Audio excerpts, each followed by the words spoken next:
کہ ہم بچوں کو وہ نعمت دینا چاہ رہے ہیں جو دنیا اور آخرت کے دونوں جگہ کام آئے.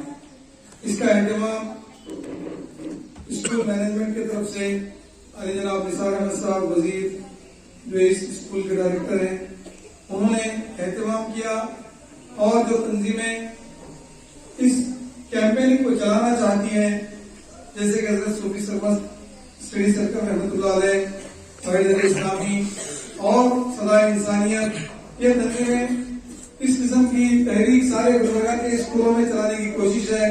الحمدللہ 3 اسکولوں میں تو 10 روزہ مجالس کا اہتمام چل رہا ہے. سیرت کے موضوع پر مختلف عنوانات ہیں.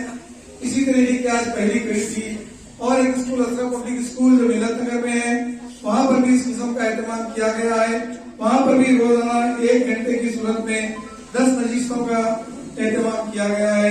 اور ایک اسکول سٹی پبلک اسکول جو زمزم کالونی میں ہے وہاں پر بھی اسی طریقے سے 10 مجالس کا اہتمام کیا گیا ہے، تاکہ ہمارے بچے دنیاوی تعلیم کے ساتھ ساتھ آخرت کی فکر لے کے اپنی زندگی کو روشن کریں، اپنے ماں باپ کی خدمت کریں، اپنے اساتذہ کی خدمت کریں، اور معاشرے میں سوسائٹی میں ایک بہترین مسلمان بن کے نکلیں.